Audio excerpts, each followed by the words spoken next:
All right. Good afternoon, everybody. My name is Nicole Dias. I am the Education Chair for TCAN. Welcome. Thank you so much for joining us today, and for all of you who are listening to our recording, thank you so much for tuning in. As a reminder, today's session is being recorded and will be sent out to everyone who has registered for this particular session. And so if you haven't done so already, please use the QR code to register for the session, or use the registration link that I just sent out via the chat to make sure that you are obtaining this recorded, the link to the recorded session and other resources after the fact.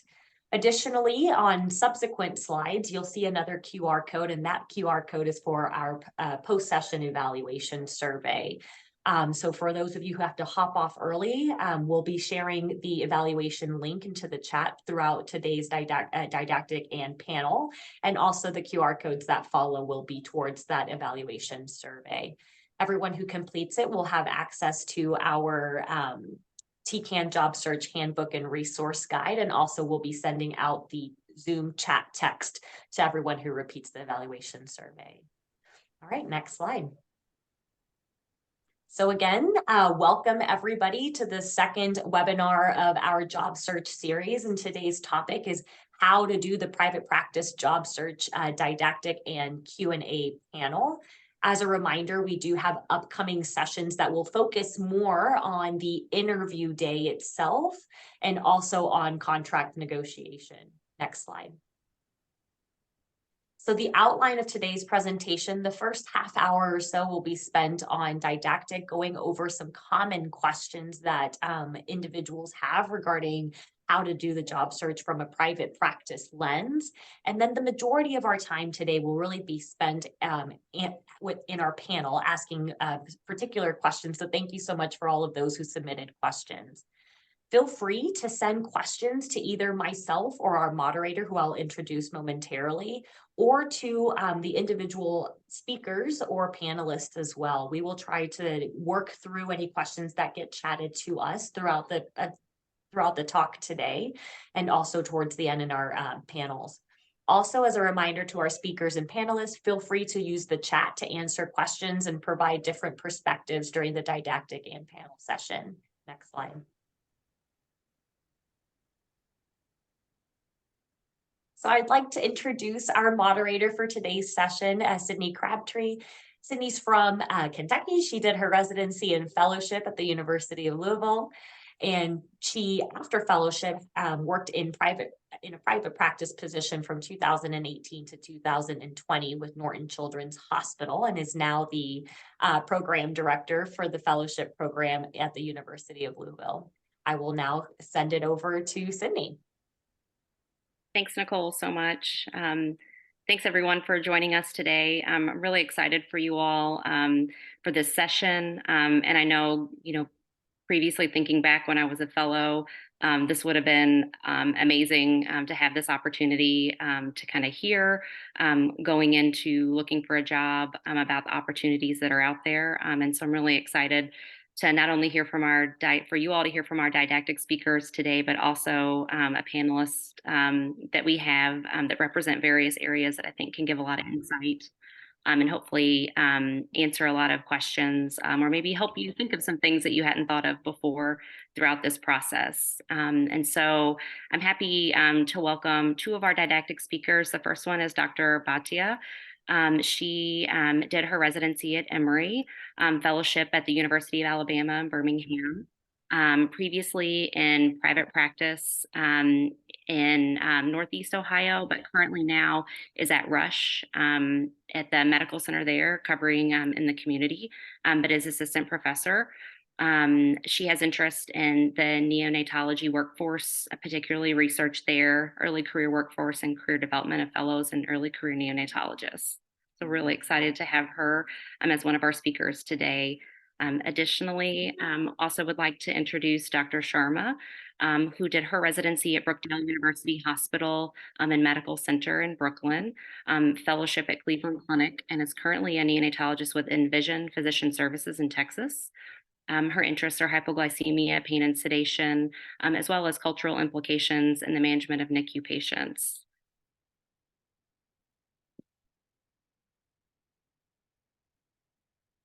So what I'm going to do is I'm going to allow you all to screen share. So I'll stop sharing now at this point.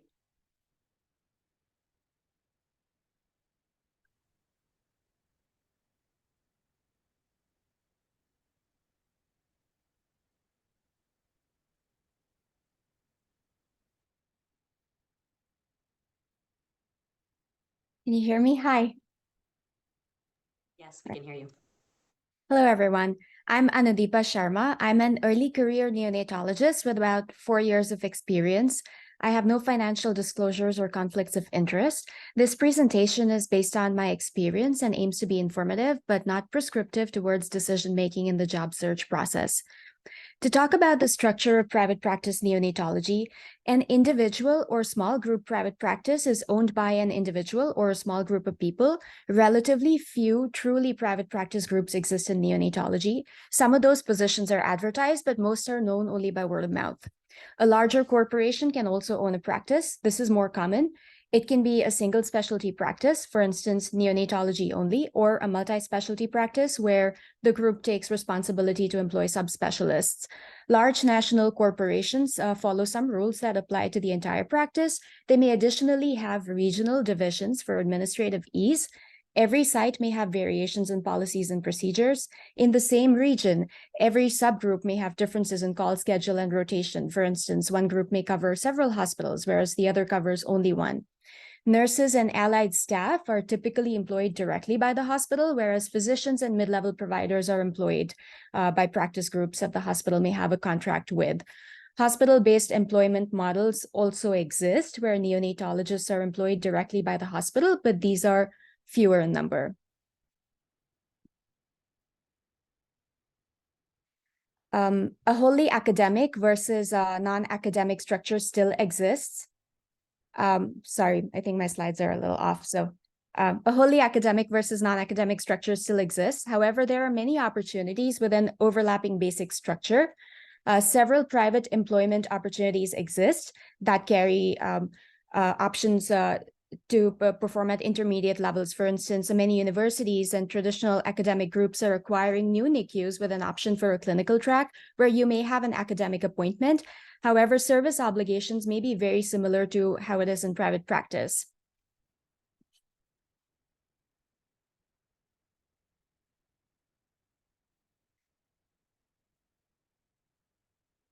So key differences that exist between private practice and academics is productivity being rated by clinical work rather than publications. There isn't always a system of a built-in mentorship. Transitioning from the safety net of a scholarship oversight committee in a fellowship to establishing your own mentors and building relationships is a valuable experience. There is typically limited contact with medical trainees, depending on the model, when practicing solely in the community. Teaching is centered around training ancillary staff members and outreach educational activities as well. Some sites may have medical students, residents, and even fellows. You would typically work more clinical service time and take more call depending on size of the practice group. There is practice variation between physicians and centers. There is greater ease in modifying practice patterns and writing protocols. You typically tend to get less pushback compared to an academic centers. Commonly cited reasons for seeking private practice employment are that it provides the ability to remain curious without the pressure of publishing or teaching. It allows more time to focus on clinical care. There is increased scheduling autonomy. If you have an entrepreneurial spirit with an interest to become a practice owner, there are options available. Private practices tend to have higher salaries owing to differently structured clinical volumes and practice models. In terms of what to expect, neonatologists in the private practice setting staff level 2 through level 4 NICUs, very similar to an academics. It's important to understand the setting that your specific group would work in. They're often flexible with what acuity you want to pursue. Depending on administrative interests, 80 to 100% of your time would be spent on clinical work. Daily clinical supervision entails some administrative and managerial aspects of the general workflow, training staff, and interdisciplinary communication as well. The coverage model can vary between practice groups and sites, where some may have the neonatologist as the frontline attending, who's attending deliveries, doing notes, procedures, admissions, discharges for the entire 24 hours. Others may have several hours of the day or some days of the week with mid-level support, and some days without any support.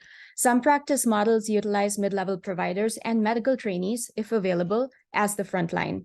Some level 2 NICUs may have a call from home structure with no mid-level provider in-house, in which case it's important to know the volume, typical acuity, and available support that you would have at the center where you would be taking call from home for. Level 3A and 3B NICUs may have a call from home opportunity with a mid-level provider in-house. Level 4 NICUs would mostly have a neonatologist and a mid-level provider in-house. A typical day, depending on the organization or style of the specific unit, would start with either traditional multidisciplinary rounds or start with bedside assessments and updates and charting on your patients as you go along the way. Attendance at practice meetings is highly encouraged, if not mandatory. Policy, procedure updates, practice updates, maintaining designation, and changes in financial structure are some items typically discussed at these meetings. Some groups may have regularly scheduled journal clubs. Internal quality improvement is an essential metric to track practice performance. Hospitals also utilize it, and this data can also be used for publication purposes. Looking for a job can be overwhelming. Focusing on priorities such as geography may help. There are various websites with job advertisements. Talking to friends and mentors is very helpful, particularly to know about jobs not advertised openly. If your spouse also works in healthcare, if you work with the future employer on it, most practice and academic groups also would tend to try to accommodate to the best of their ability.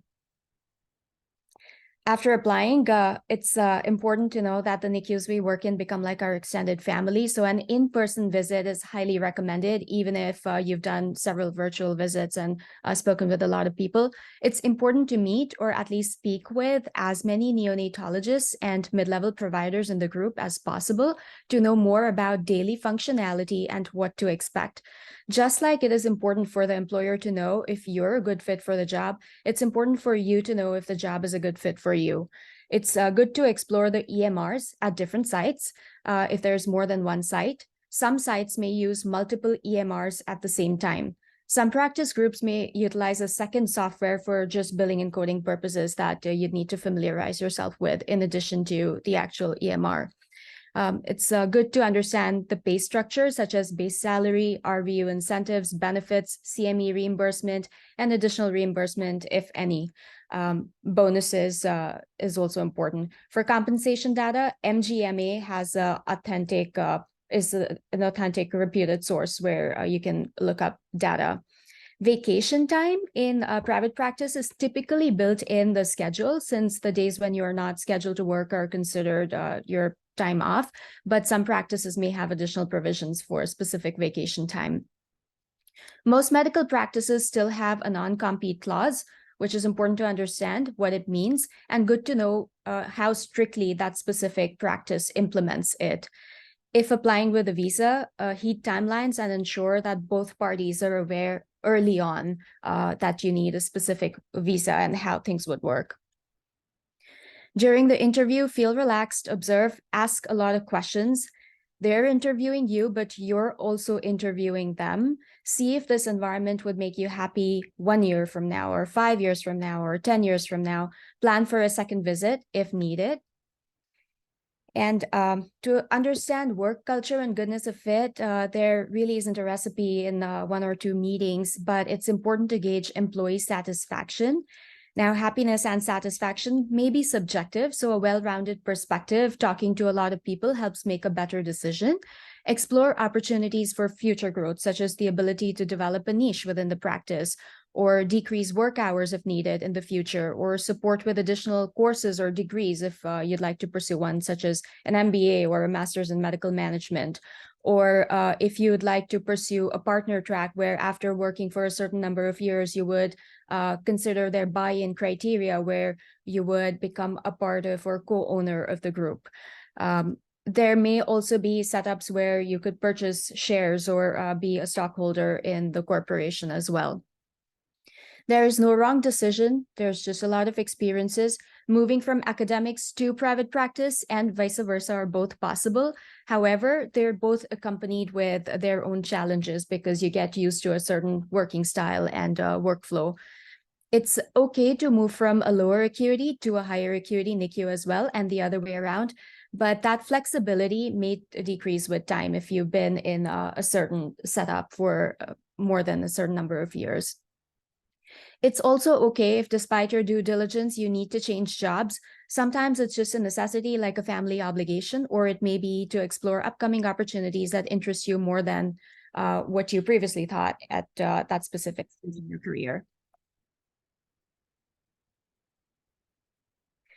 And it's always good to stay informed. The Federal Trade Commission proposed a ban on the non-compete clause earlier in spring this year, but the impact on physicians is unclear at this point. Corporate financial structural changes take place in practices and all corporations all the time. So highly recommended to inquire about potential impact to neonatologists if such a restructuring were to take place, such as malpractice or tail coverage, benefits, base compensation, bonus structure, if any of those reorganizations were to take place. Talk to your lawyer and inquire about your group's business and financial health before you embark on signing a contract with them. And thank you for your patience, and the panelists will take questions at the end.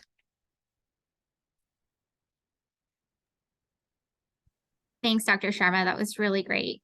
I'm just going to take a minute to share my slides real quick. Okay.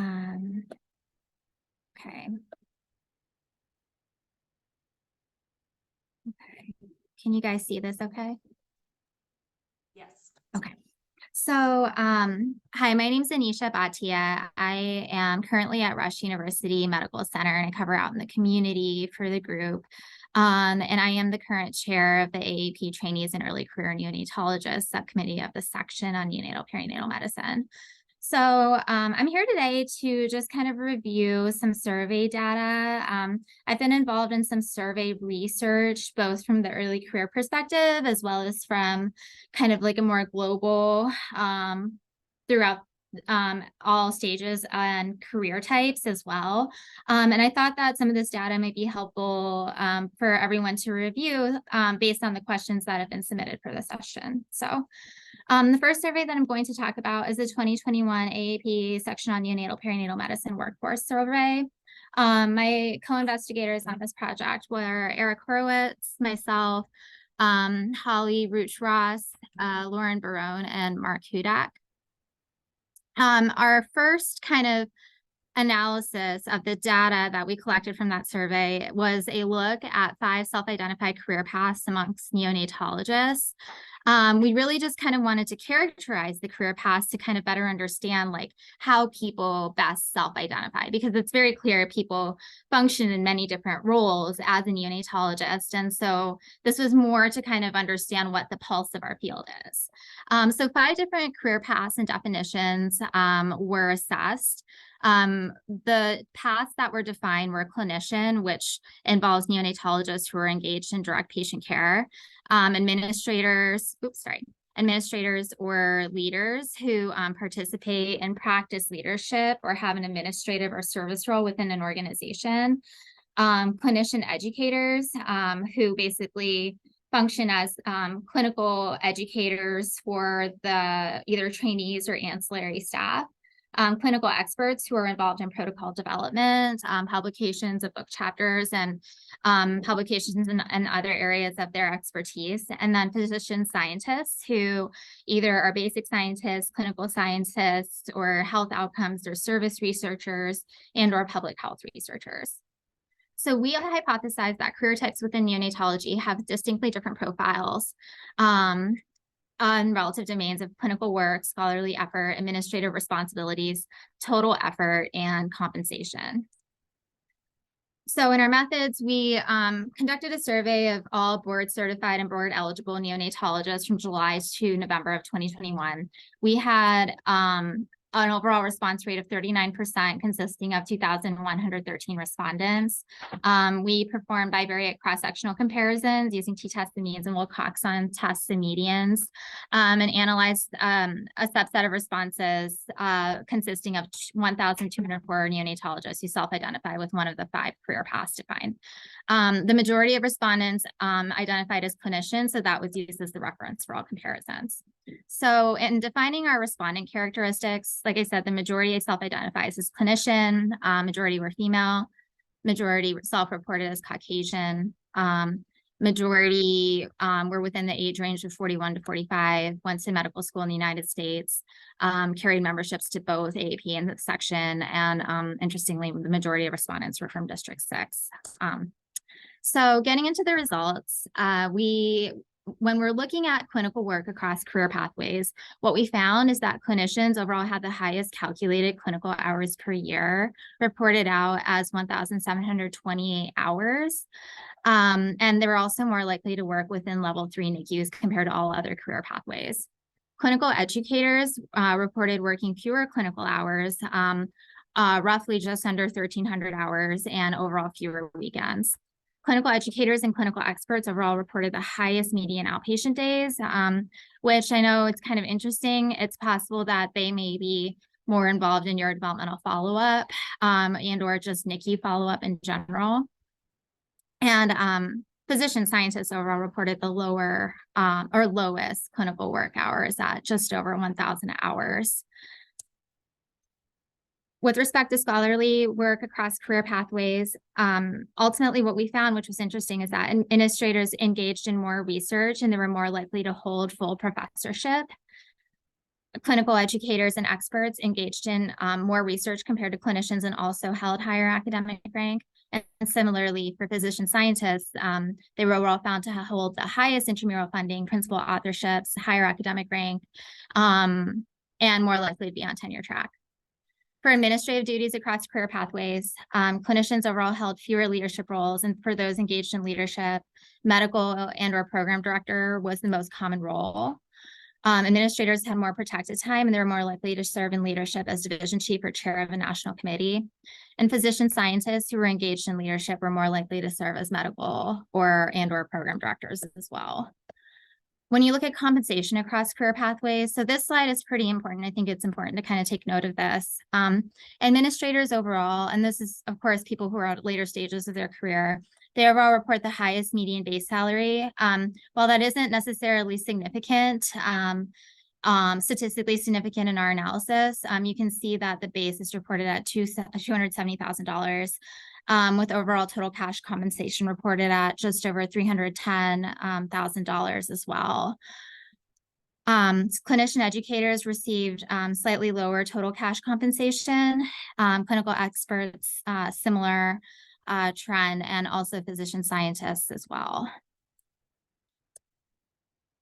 So when you look at the breakdown of time across career pathways, clinicians were overall less likely to expend effort in domains outside of clinical duties, with their median calculated work hours per year roughly just over 2,100 hours. Administrators did report more protected time. However, they did document like the high or amongst some of the higher professional time in terms of hours per year at a little over 2,700 hours. Clinical educators and clinical experts overall engaged in more teaching and research. And physician scientists overall reported the highest research effort and also the highest median calculated work hours per year. And again, this is all based on self-report and accounts for research hours as well, which placed them in a median of over 3,000 hours per year. So in conclusion, when compared to neonatologists who identified as clinicians, administrators or leaders overall had fewer clinical applications. They engaged in more research, held higher academic rank, and had more administrative time and received the highest compensation. Clinical educators and experts overall participated in more research and medical education. They held higher academic rank and received lower compensation. Physician scientists had the lowest clinical time commitment and expended the greatest effort in research. They held higher academic rank and received lower compensation.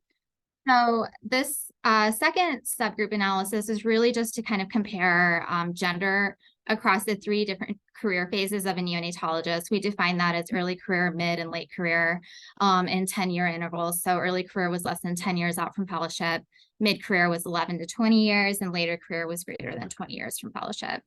Overall, the working hypothesis was that female gender identity may be associated with fewer publications, fewer key leadership roles, and decreased cash compensation. So this was a subset analysis of 941 full-time board certified neonatologists who self-identified as female and who also reported their fellowship graduation year. So just kind of running through this, that's just our demographic data.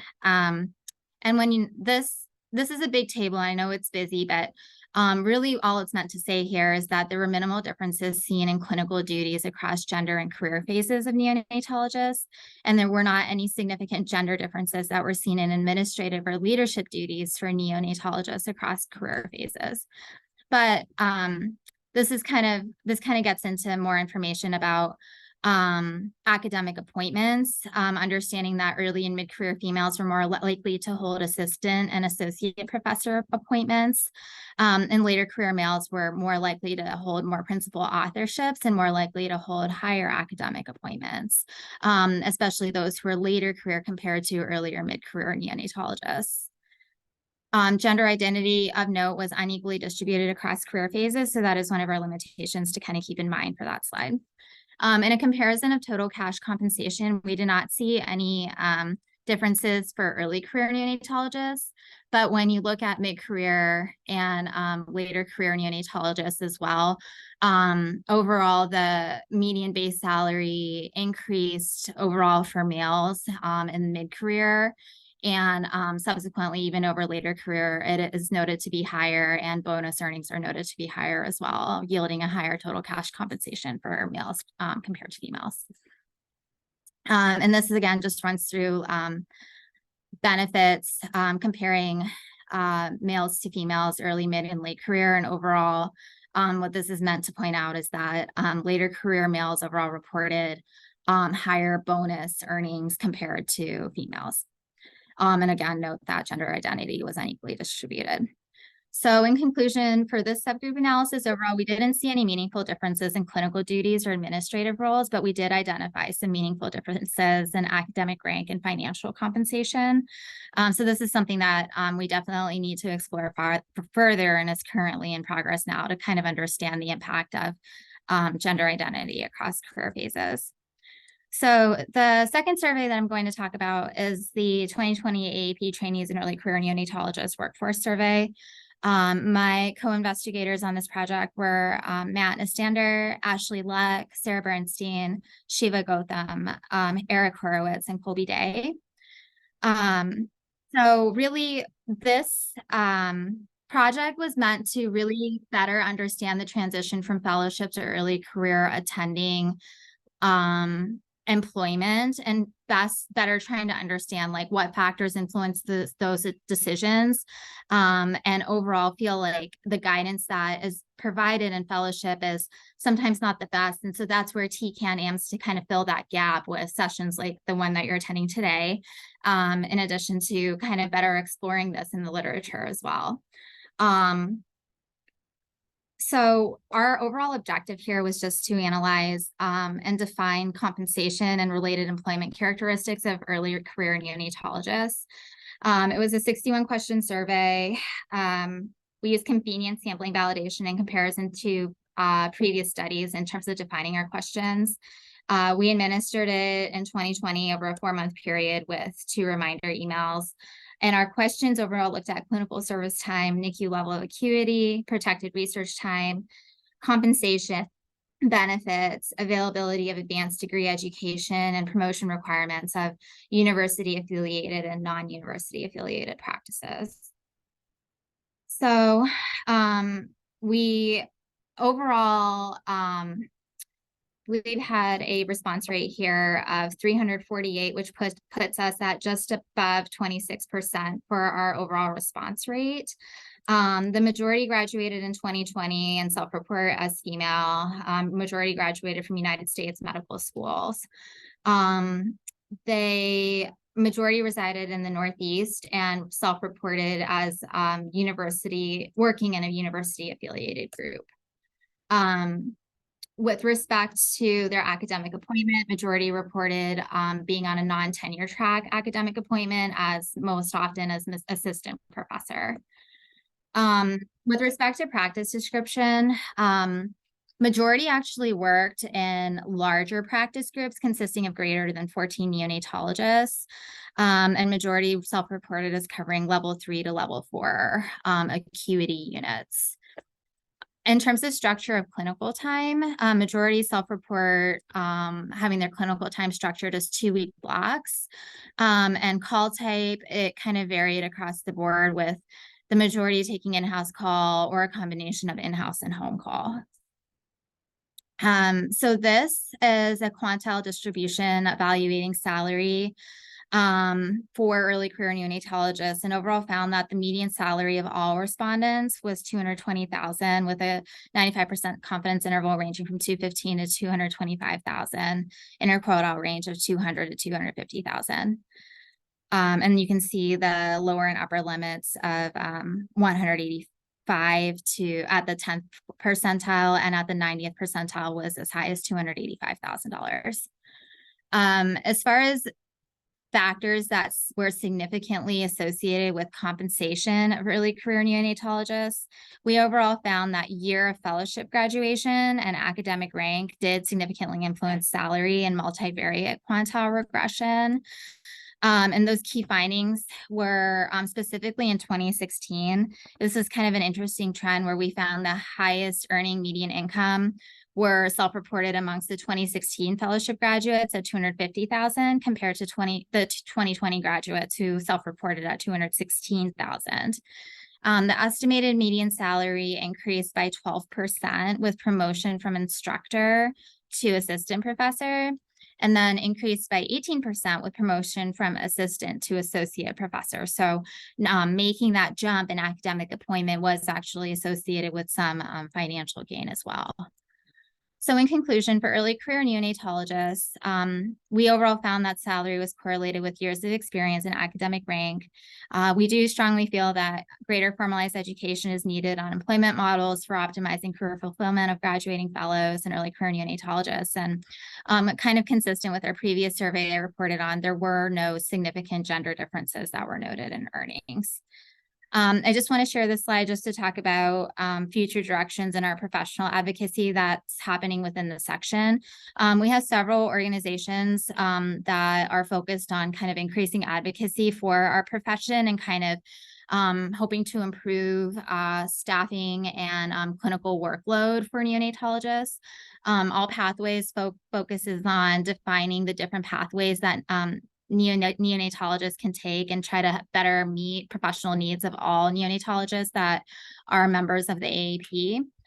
Similarly, with representation, equity, and neonatology, focused on creating a community for underrepresented in medicine neonatologists and allies, and the clinical leaders group, which focuses on addressing gaps in training and resource availability for NICU clinical leaders. So thank you guys so much for your attention. I do have QR codes kind of throughout the presentation that you guys can scan, and I'm happy to share my slides as well. So thank you guys very much. And now I'll open it up to the panelists.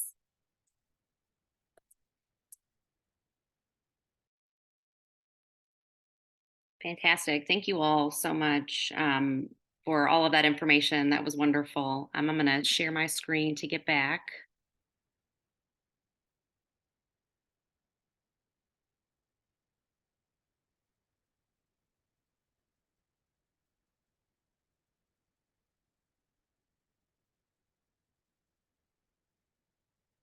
Before we get started with the private practice career panel, for those on the line that weren't with us at the very beginning, when we announced kind of the setup and the structure, please feel free throughout the panel discussion. We have kind of some questions that were submitted in advance. Feel free to send questions to myself or Nicole or any of the panelists, and we will work that in to potentially get those addressed, or we will post those to the chat and have the panelists kind of answer those as another panelist is talking. So if you've not checked out the chat throughout this discussion, please go there and check it out. There's been some answers already from our panelists on specific questions. We have quite a lengthy sheet, so we've been trying to kind of pepper those into the chat because it'll be tough to get through everything. So pay attention there to the chat, put anything to us if there's any burning questions that as we get through this that we don't address for you all. So I'd like to go ahead now and I will introduce our panelist. And so we have, first up to introduce is Dr. Bakshi. Dr. Bakshi completed residency at Bay State Medical Center in Springfield, fellowship at Tufts, and is an attending neonatologist in Charlotte, and I'm in a pediatrics medical group at a large level 4 center and has interest in palliative care and quality improvement.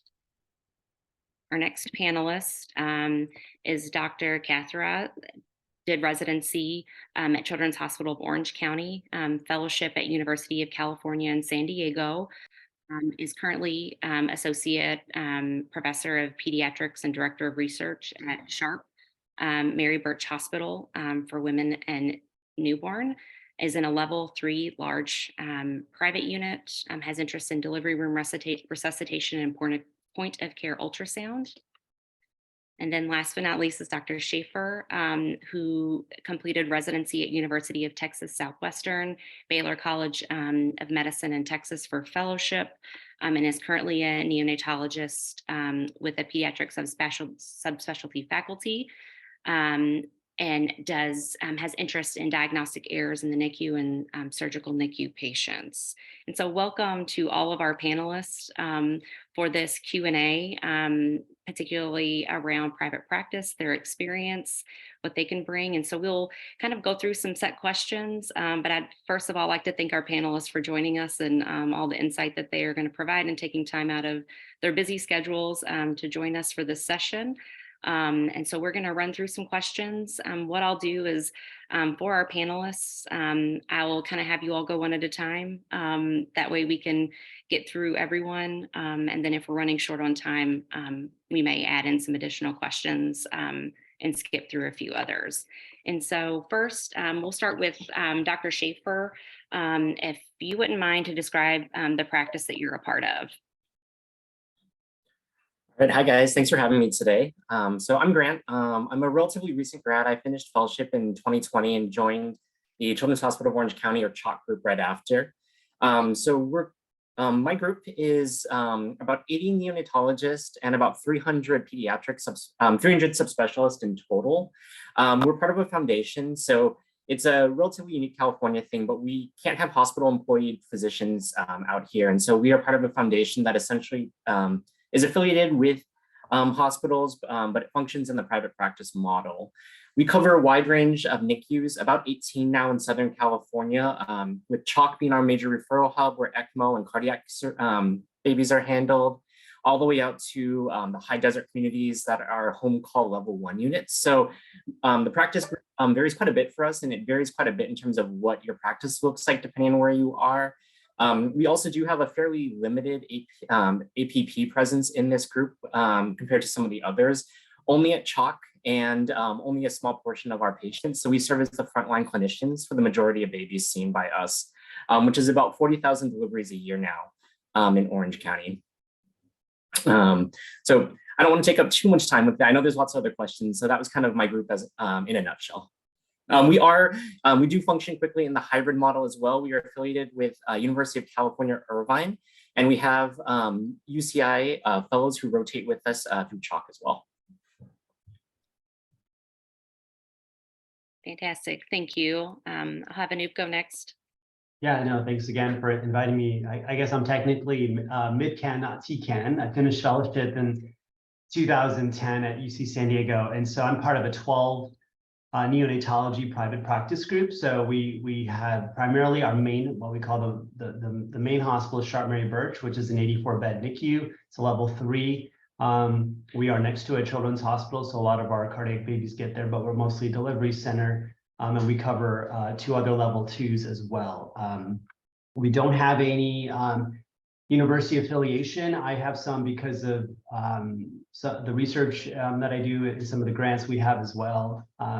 We do like to call ourselves more of an academic private practice, so it's something I sort of pride ourselves in. We do lots of clinical trials. We just joined the Neonatal Research Network, so we're trying to really push the idea that you can do large-scale clinical trials at private hospitals, and so that's something that I'm excited to kind of be part of this group and kind of encourage people to do that you can still do that outside of a university. So thanks again for having me. Fantastic. Next up, we'll have Shuba, if you care to describe the practice you're a part of. Sure, yeah. Good afternoon, everyone. Thank you for having me. I guess I'm probably the most recent grad. I graduated last year, and I am now part of a pediatrics medical group that staffs 3 different hospitals, four different hospitals. 3 of those are level 2s and 1 is level 4. And all the sick ones get transferred from level 2 to level 4 hospital. Primarily, I work at the level 4, but maybe once a month I cover those level 2 units. The level 4 unit has about 65 beds, and I work very closely with the nurse practitioners. We do not have any trainees or fellows, so all the procedures are done by me or the NP. We do not have any affiliation with any academic places yet, but we are working on getting that pretty soon. Fantastic. So as you all kind of heard a little bit, a lot of variety of what your career could look like. And I think we've got a nice kind of smattering of experience here that we can continue on to kind of answer some of our additional questions. And so that moves us to, and you all can kind of see the organization I have here, but describe kind of your day-to-day roles and responsibilities kind of on service, how that looks, whatever you want to share, kind of what that looks like for you. Okay, so I'm first, right, based on the arrows? Yes. Okay, so I thought the best way to do this in my piece is to talk about the difference between a full-time clinical and a research role, because that's something I did want to contribute to this panel. But our full-time clinical staff, essentially, you're expected to come to work every day unless you have what we call earned days off. So the neonatologists do 3 to 4 in-house calls a month. And it's a 24-hour shift. And during that shift, any babies you admit become your babies. You're the primary doctor. So any day you're coming to work, you round on those patients. So they usually start their day at 8 a.m. And then if they're doing an overnight shift, they're responsible for those admissions. If they're not the admitting doctor, they'll come and round on their babies that they're assigned a primary to. And then the rest of the babies that are left that aren't, that doctor is not there, are picked up by the rest of the group. So you divide those up. So again, in an 84-bed unit, our average daily census runs around 60 or so, and those babies would be divided up by maybe 4 to 5 physicians who are working that given day. When we cover the level 2s, there's also another physician that does overnight call that would start around 4 p.m. until the following day. And so again, while we don't have admin days like you might see in other groups, like in a pediatrics group, what they do is when you're on your post call day, you'll get an earned day off, or if you're working the weekend, you get an earned day off. And so most of the time, the full-time clinical people will basically be rounding, and when they're done rounding, they go home for the day, or if they wanted to do other activities, they can move on and do that. In the research role for me, I only do 8 weeks of clinical a year. And so when I'm doing clinical, I do the role I just stated there. And then on my research time, it's usually running studies and trials and that sort of nature as well. And we have a huge research department that help us do consents because we don't have fellows and residents. So we use a lot of our staff to enroll patients and that sort of thing. So I think that covers my piece. I knew one quick piece I was going to ask. When you have that research time, you don't have clinical obligations. Is that correct? That's correct. Okay. As far as my day-to-day goes, I think mine is purely clinical. That being said, I'm still, trying to get involved in some of the more QI work and, setting up a palliative care committee in our NICU. Essentially, my week looks like I am working 3 days a week, typically on an average. And we are supposed to have, on an average, 3.8 calls per month. So, it kind of evens out throughout the year. And then when you're on call the day before, you are the number 2 person, as in you work from 8 a.m. till 2 or 3 p.m. You're assigned about 10 or 12 patients during that day. And then the next day you're on call, which is the rest of the patients. And then you're on call for the 24 hours, and then the next day after that you round, and then you're allowed to leave. So the on-call days do end up becoming very long. You probably typically get done around 11 o'clock the next day, but that being said, that allows me the rest of the week to kind of have that work-life balance that I was seeking when I was looking for jobs. And then just to add one more thing, we also have a nurse practitioner team. So about 1/4 of the census goes to them, and the rest of that goes to the physicians. And at least during the day, there are a total of 3 physicians, so you don't feel like you are you're on your own, or you're the only physician in the unit. In the 60-bed unit can be sometimes difficult, just kind of starting out, but there are 3 physicians who are fairly helpful in nature. And wanted to also add that we have a group of 9 full-time neonatologists, along with an army of neonatal nurse practitioners. Juba, a quick question, sorry, as I'm just, do you, with that nurse practitioner team, are there assigned physicians that staff those babies? And what does that look like for you? Just signing notes, seeing babies and billing? We actually round on all patients, all of their patients. We sometimes run, all the TPNs. We actually like to write together, especially if they have any critically ill children, then we see those patients together. We are just now starting to involve them in our post-cooling or hypothermic therapeutic hypothermia babies. So most of that ends up, like, especially the patient education and the the findings of the MRI ends up becoming more of a joint care between the NP and the MDs.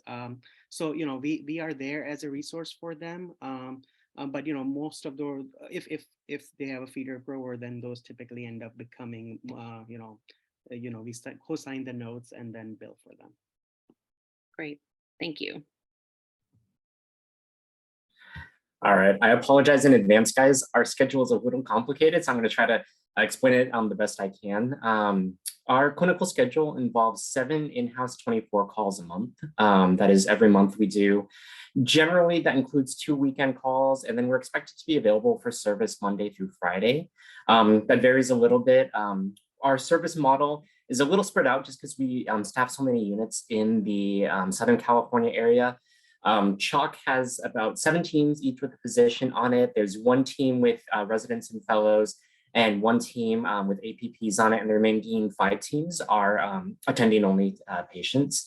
I pretty much exclusively do surgical NICU when I'm at CHOC. That's where I spend the majority of my time when I'm there. I will say our schedule is a little unique in that since we staff so many units, oftentimes, particularly when you're covering for your colleagues post-call, because we don't round post-call, except for on the weekends, you can move between unit to unit, and that is how some groups work. So I may go to 3 or 4 different units in 1 week, depending on kind of the week and how it goes.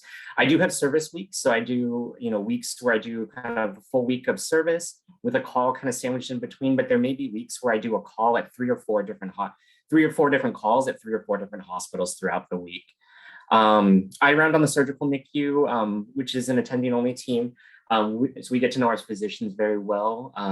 One thing that was a little unique for me coming out of fellowship that I wasn't expecting was at our community sites, particularly those, none of our community sites have trainees at them. And so RRTs and nurses often have a much more expanded role because we don't have advanced practice providers. So the RTs intubate at some of our units, and the nurses place lines, and they also the nurses do thoracentesis as well. So that was something that was a little different for me coming out of fellowship, but I very quickly got used to, because frankly, the RTs are better at intubating than I am. So in terms of beyond clinical, I do have some administrative and research responsibilities protected by some grant money. I do diagnostic errors and diagnostic safety, patient safety work. And so my negotiation with the group for it was, it does cover some of the day portion of some of my calls, but it does not cover my nights. My group is set up for night coverage. And so I still do the same number of nights as my colleagues, but I have fewer day shifts now, which is protected by my grant time.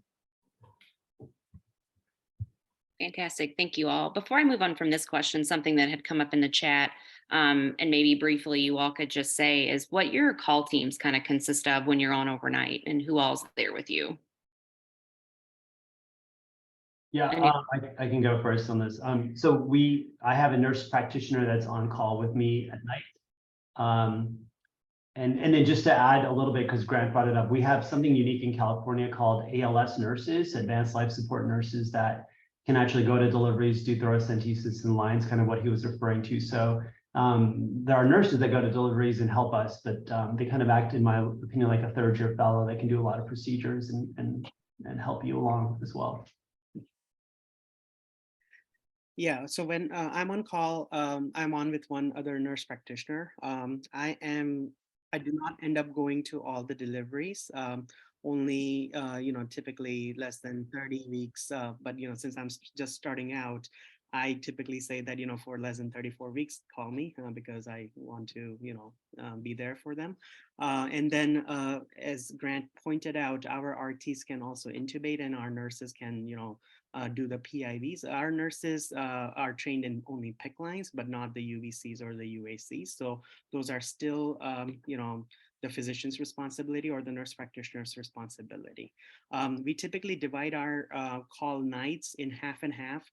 So I say that, I'll take any admission that comes after 2 a.m. until the next morning, because I'm there, pre-rounding on my next day's patients anyways. So, that's how it typically ends up becoming, so that between the 8 to 2 time, if there is an admission, the nurse practitioner, deals with them, unless it's obviously a critical patient, then I am involved in them. At CHOC, which is currently at an average daily census of about 80, and where our cardiac and NICU babies are done. At night, it's an attending with coverage. There's an attending across the street at our delivery site, whose primary responsibility is deliveries, but also can be available as backup. There's a fellow about 2/3 of the night, and then a senior resident on with you as well, who helps with the notes. With it, at our community sites, the coverage model is just physician only, so no APP support, just the frontline physicians. Again, responsibilities vary a little bit depending on the acuity and how many of the advanced nurses and RTs are available at the different sites. So at some sites, I don't go to almost any of the deliveries, and at some sites, I end up going to pretty much all of them, depending on kind of the ancillary staff skill set. Okay, thank you all. I'll move into a next kind of sets of questions where we'll kind of cycle through a couple of our panelists. But for our panelists, if I don't hit you and you want to chime in on something, please feel free before we move on to the next question to interrupt me. But we will start this question off with just a brief little what got you to where you are, and what got you to choose your private practice role, and any information you want to give those trainees out there listening. Yeah, I muddled between the academic and private practice for the longest time. But at the end of the day, I asked the question to myself, what would give me the most pleasure?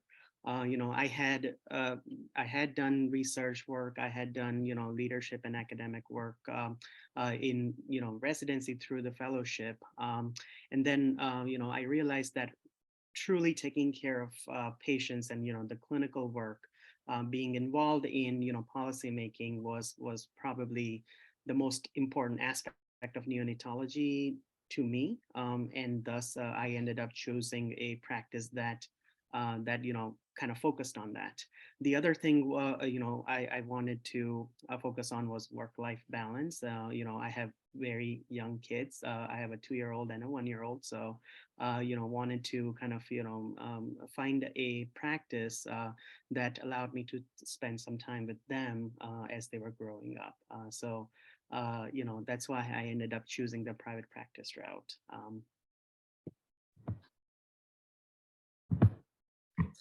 All right. And I graduated during the middle of the pandemic. So I had some last minute changes to my job search based on some of the pandemic changes.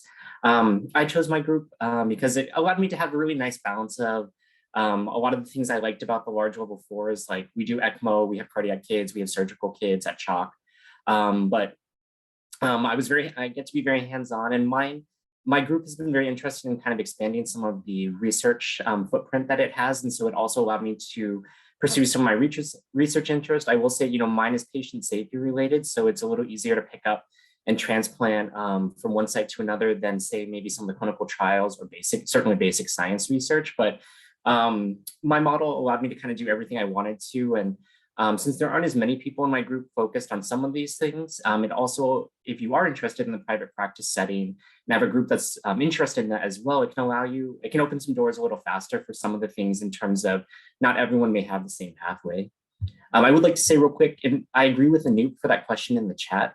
Something that has come up quite a bit with my group is intubations, particularly as we have gone to fewer and fewer intubations, has become a very big deal in my group, particularly because with our model, generally you're in-house by yourself with no APP support with it. And so having intubation skills, and for those of you that came from fellowships where you did have a portion of your fellowship where the attending was not in-house, either at a specific site or for part of the fellowship, I would definitely have them highlight that in your letter, because I think that's something that will get paid attention to quite a bit. Fantastic.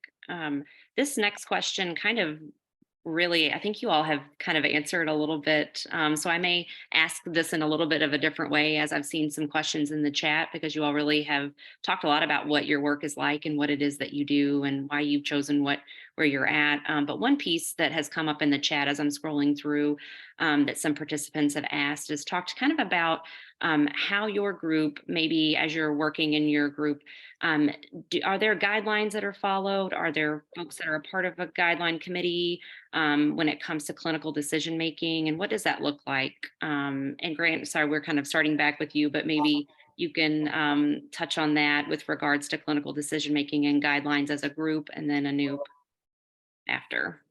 Yeah.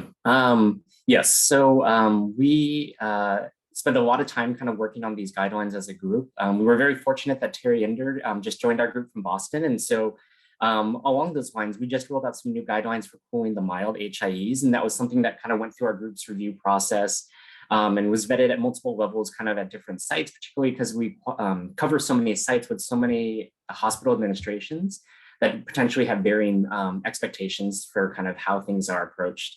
With it. One other thing I would like to add to along with it, in private practice specifically, I think one of the important things is looking at what the partner track looks like. With it, my group is set by time, and so you advance towards your partnership track kind of based on the put time that you've placed in. With it, and your responsibilities kind of go along with that, but it comes with full shareholder voting rights. And so large decisions within the group are ultimately decided by the full shareholders, which is something that was a different concept for me coming out of training with it. So, yeah, I think regarding policies, I actually spent 4 years at a university hospital and then left to go to private practice. So seeing the difference in how we do protocol development and guidelines, it's much more level of a playing field. I feel like in the university level, it's sort of very top down. So it's been really nice as new evidence and literature comes out, particularly when we talk about our ELBWs and how to manage them better. Anybody in the group can sort of present some of that stuff, and then we work on it together.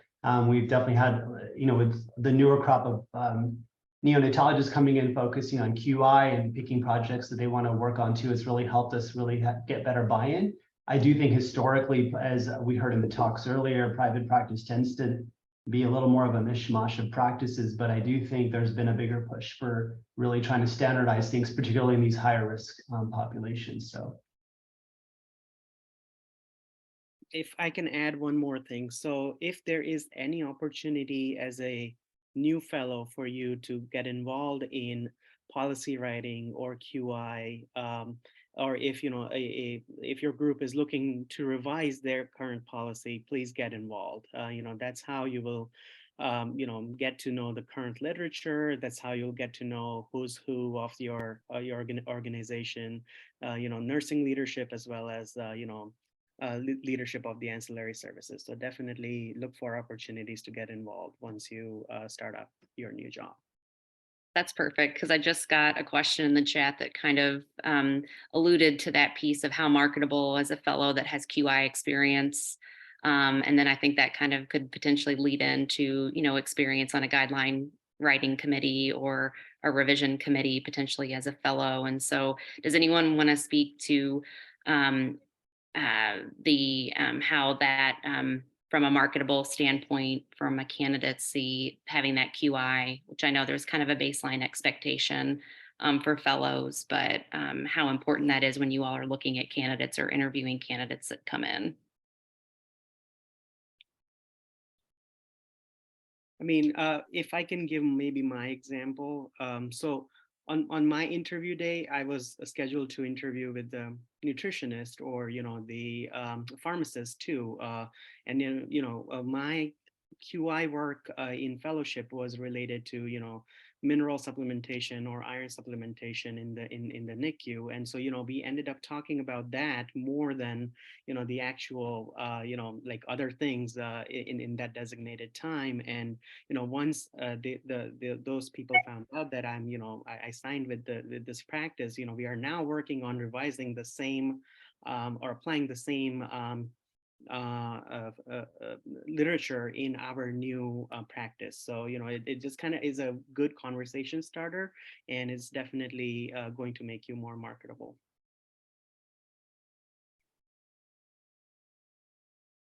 Great. I don't know if any of our other panelists have. I'm getting a lot of questions, so I can just keep rolling as they're coming through. I would say it's great, particularly if it's at like the publication or presentation level in terms of QI work. With it, it can definitely be something that you expand on, though. For example, it's actually good timing because I'm in Boston this week because my group is sponsoring me to do the IHI Improvement Advisor QI program. So, it's a skill set I learned a little bit as a fellow, but it didn't take deep dives into, but it was an interest I had. And then my group was willing to sponsor me to come do the program. And so I think my suggestion would be, lots of people come out saying they're interested in QI.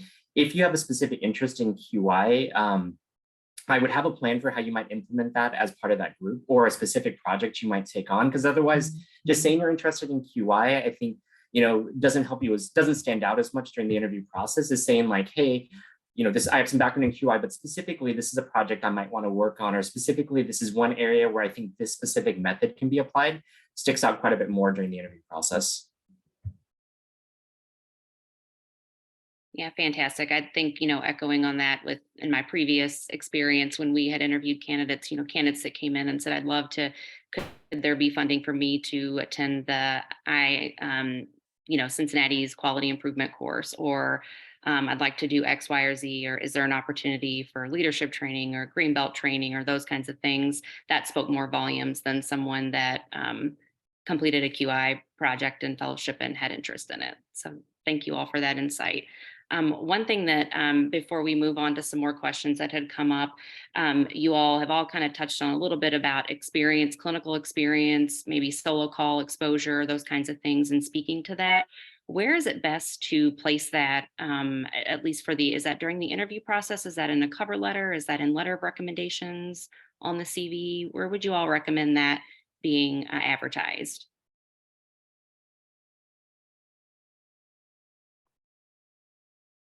Let's see, Grant, if you're on my screen first. You mean, Anoop, do you want to weigh in first? Go ahead. So, Cindy, just to clear, you mean specifically what the fellow has experienced as a fellow? Right. Okay. I think the program director letter should, help cover that. I would say if there's anything particularly unique about the program, that can be helpful. Otherwise, generally, we assume that, there's competent clinical training. I would say, again, the one thing that stands out, at least for us, is if you're at a fellowship where you've been in-house without an attending, that can be useful to highlight. Yeah, I agree with Grant. I think just putting it in your letters are probably stronger than you just stating it in your cover letter, but having people put that in is helpful. Oh, the other thing I just wanted to add for the other discussion, I think QI is great and there's a lot of people doing it, but there's also a lot of innovative things I've seen, not innovative, but different things that have pushed candidates towards our group, which is heavily trained in POCUS at the bedside. That's been a big plus for certain people. And then bioinformatics, a few candidates have gone out and got a bioinformatics degree with Epic and all these sort of big data type things. So I just wanted to throw out 2 other plugs. I don't think QI is the only way to make yourself stand out. In fact, I think so many people are doing just that. Think about some of these other things too that are really unique. All right.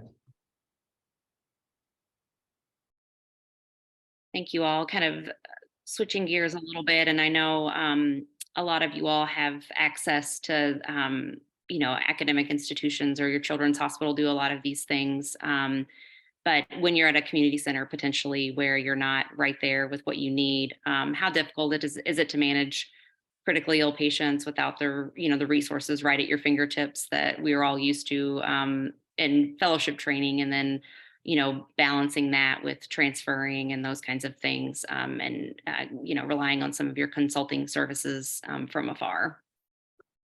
Yeah, I think this is a great one, because even though we have a children's hospital next door, not all of our consulting services are willing to come over. So we have to send babies for neurosurgery eval, or a lot of our surgeries are done at the other hospital. So sometimes those babies don't come back and that sort of thing. So that is somewhat difficult. I think what we've tried to do is really engage our specialists, invite them to give talks, invite them to come over and see some of the things we're doing, being involved in other projects with them, I think has been helpful. But I'll be honest, it's a disadvantage. I think big universities that have everything in-house in the same building, I think they just get better subspecialty coverage. So it's just something you have to keep in mind when you're switching careers like that.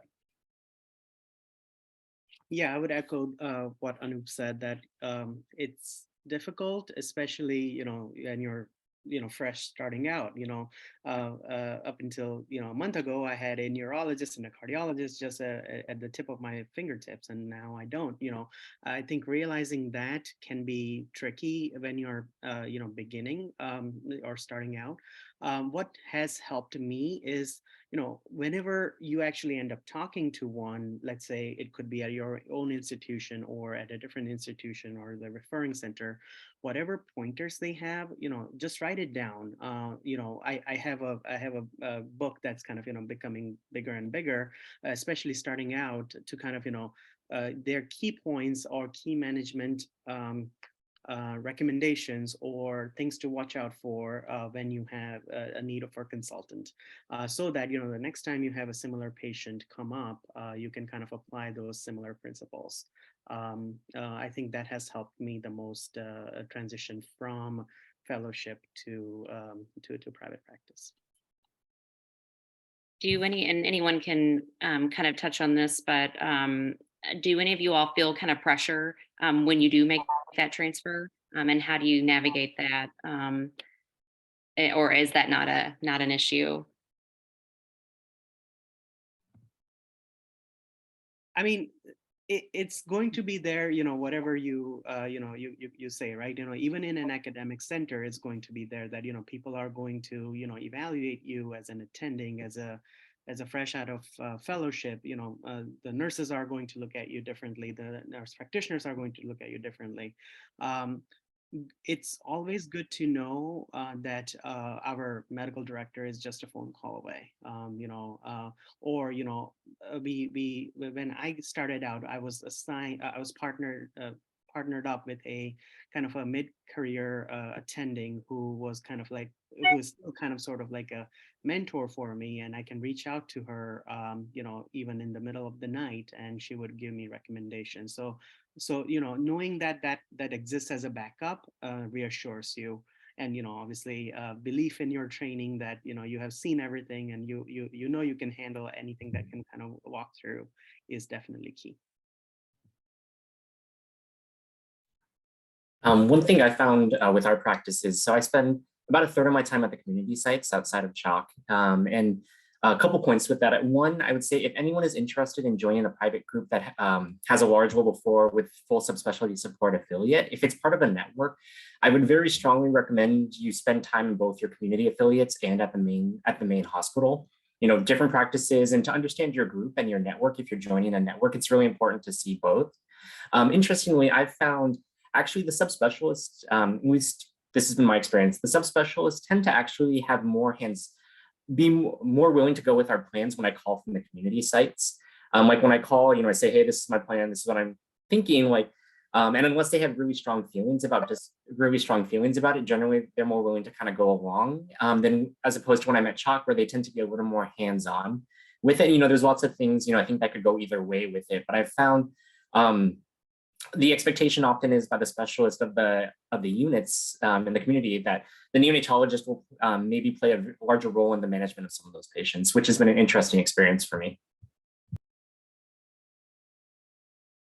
Great, fantastic. I think Shuba actually touched on this a little bit when you talked about a mid-career mentor and kind of some access. And so does anyone, you know, maybe you can elaborate on that or Grant, as far as your experience when you joined the group, did you have mentors assigned? Did that happen kind of organically, or what have you all's experience in that kind of early transition? Yeah, so when I started out, my medical director assigned me this this mid-career attending to kind of help me set up all the little things, small things on Epic, and kind of do my unofficial training for billing and all of the other things. Then my first week, I was, as I alluded to earlier, I was the number 2 person for the entire week, so that I can get used to being in the flow. And out of that week, 2 times that person was the on-call person. So I built a rapport with them, and we talked about clinical situations as well as how things might be done differently in fellowship versus now, and we kind of bounced ideas, and we still do. And she's working on some of the other QI projects, and she's kind of asked me or encouraged me to get involved in some of those as well. So it's definitely a good resource.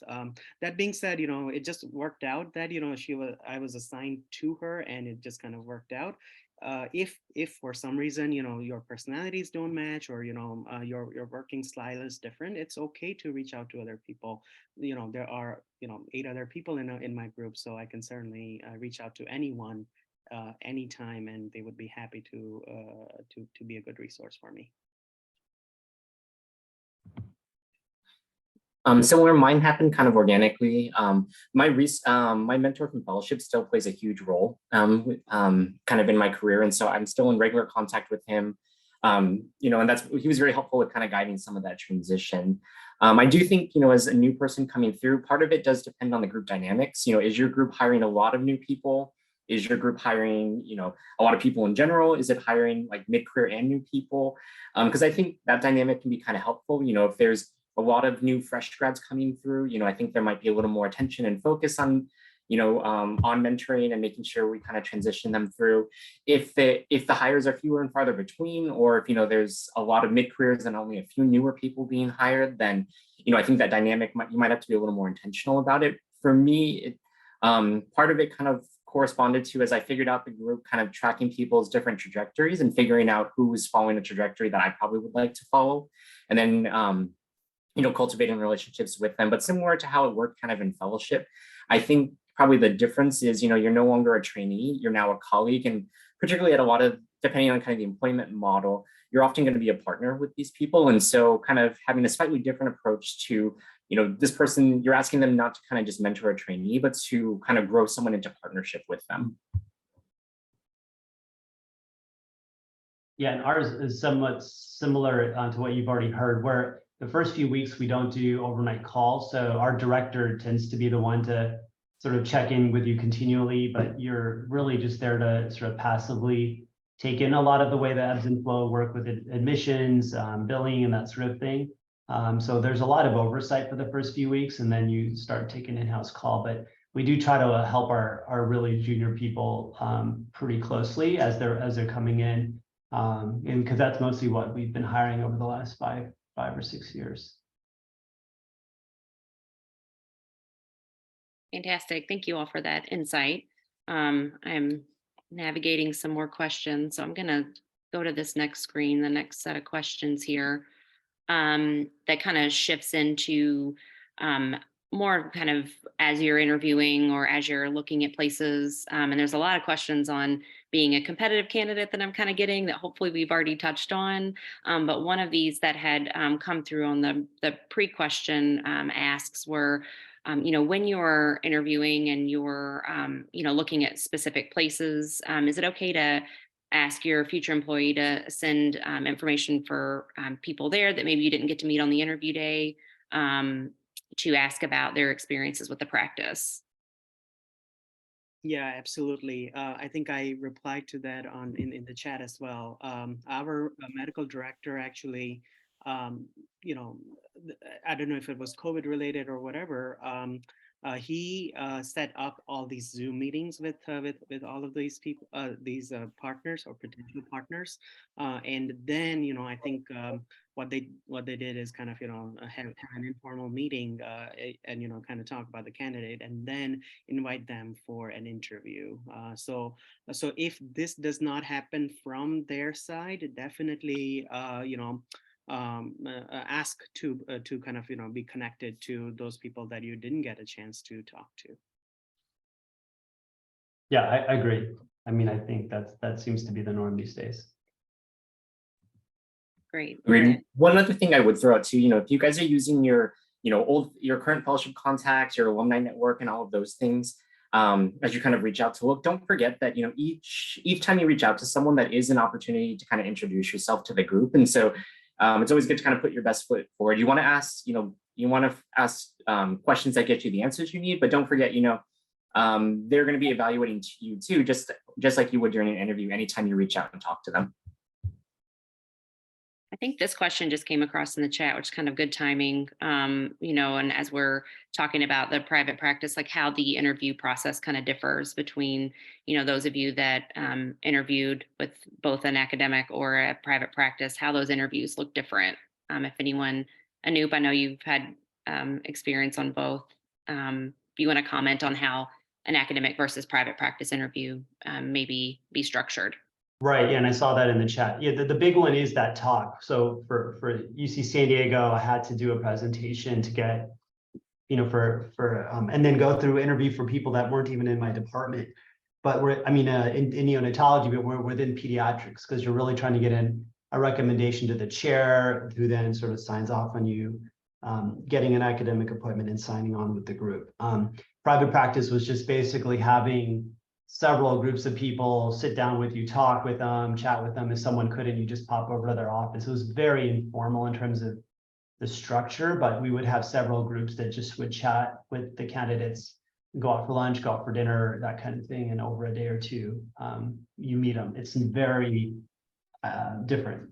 So yeah, I don't know any private practices that go through that same format of a university role of meeting people outside the division and doing a formal lecture that I know of. But same. One thing I would add too, if you have a particular QI interest, or if there's some kind of research interest you want to carry over, or a specific interest, make sure you have your 30-second elevator pitch ready to go, because that will come up. You don't need to do the full hour presentation, but a quick, succinct, I got asked this about my diagnostic errors work all the time. Like, what does that mean? Kind of how would that work with the group? So just having a quick 30-second spiel ready to go is very helpful with it. I'm not sure for the other panelists. I will say, one thing in terms of competitiveness, we as a group, the academic publications, they're nice. They're not definitely not looked at the same way that the academic positions will. However, having completed a project and getting it to publication does show, follow through and initiative that, particularly for the entrepreneurial private practice groups, can be good in terms of just speaking to the candidate's ability to kind of get things done. So that's kind of how those are looked at, at least with us. not required in terms of academic performance and rating the candidates, but it can be nice to kind of see that they have the drive to kind of get this done and completed. And so the kind of projects they might, or the ventures they might take on with us as a group, it's evidence of the ability to do that. Yeah, and just to add one more thing, what Anoop said, that you probably might end up talking to 2 or 3 attendings who might be in the unit on that day, but the rest of the people that you might talk to are the RNs, the RTs, the NPs, or the the pharmacists or the nutritionists, or even I had to talk with the billing or the coding coordinator too. So like you will get a schedule beforehand, so just look them up. If they have a profile on LinkedIn, if they have a profile on their website, just look them up, just to kind of find out how what experience they have had, how many years they have been there, just so that you get idea who you're talking with.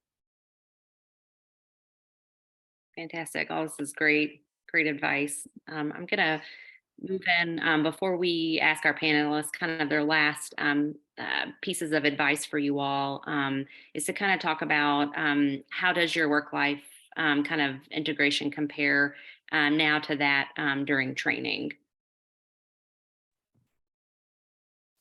I think the big thing is you no longer have the 80-hour, you no longer have the ACGME rules with it.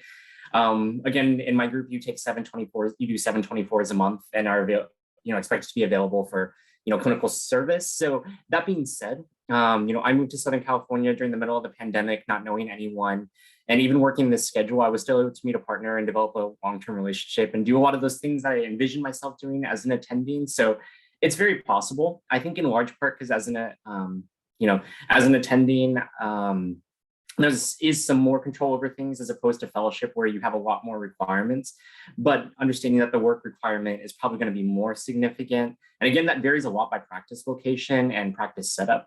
I would say our schedule is similar to what I experienced as an on-service fellow. And so it kind of continues that every month, but there is certainly a wide variety of practice models and the workload may be significantly less. And so that's, again, personal decision. I will say, if you're interested in joining, a high volume clinical model with it, just spend some time doing some introspection and making sure, everyone kind of thinks they can work that schedule coming out of fellowship because, you're just coming out of your fellowship. But doing that every single month, if that's what you're signing up for, is very different than having service months and non-service months that you have in fellowship, where there's a lot more protected time with it. So I think that just requires some good consideration and then discussion with families and partners if they're part of the equation. Can I change your question to say, how does the work life change from being in a university versus private practice? Because for me, that was really important. When I was in the university, there was just that pressure of staying. Your division head, everybody was still working, doing, writing, staying late hours. And to me, that was really hard for work-life balance. I was just having some really young kids at that time. And so what I loved about the private practice model is that you do your work and you can once you get your work done, you can go. There's no expectation of you sticking around here. If you want to work from home, you want to do things, you see your patients when you need to, and then you can do whatever you want. And for me, that's been great. That's why I've really loved being where I am now. I can get to all my kids' events if I need to and work around that. And I think that's what's really been a driving force for me to stay where I am now, just during this phase of my life,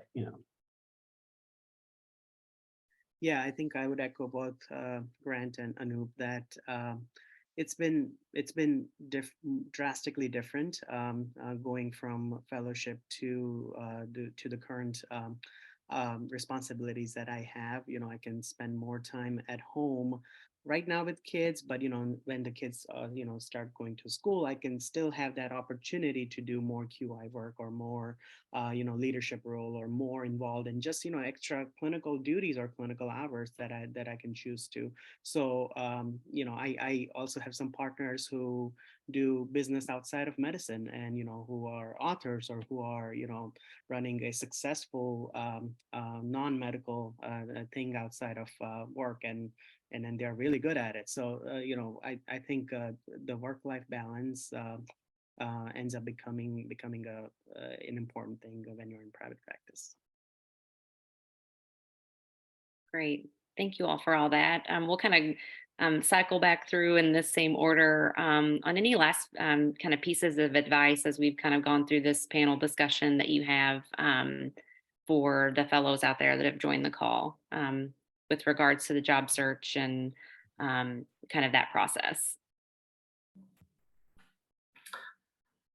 For me overall, the group, the CHOT group that I joined felt right. There's not going to be any group that's perfect. And for me, there were a lot of unknowns in terms of I knew very little about private practice and I knew very little about kind of how that structure worked, but the group felt right when I was interviewing. And so, I've been very happy. I've been very happy here with this group, and I'm very excited kind of about the future here. One other thing I would recommend as you're looking to is, it's kind of good to get a sense of, I think I put it in the chat, what the group dynamic is in terms of, are there senior, mid-career, and junior people around with it? Because one, that mix is going to be important for mentorship. And then two, it kind of gives you an idea of, what the group is like.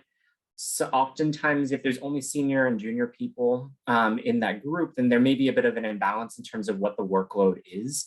And that is one thing I would recommend, if you can.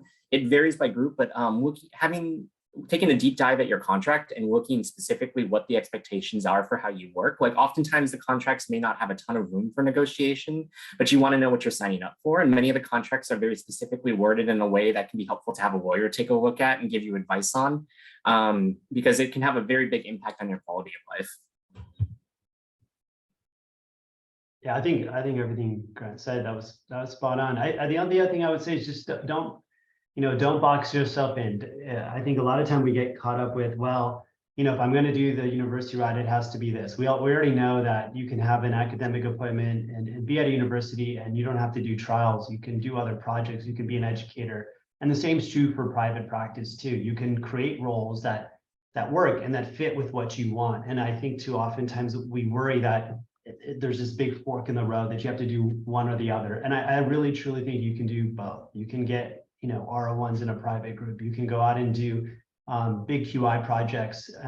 There's lots of opportunities to do things in the private model. You just have to know where to go. And I think COVID has taught us, if anything, mentors are all over. They're not just in your own building. You can collaborate with people all over. And I've seen that a lot just in the last several years of people looking for mentorship at lots of places. So I just encourage people to think sort of broad-minded and not sort of limit yourself to saying I'm only looking at one or the other. I encourage you to keep an open mind.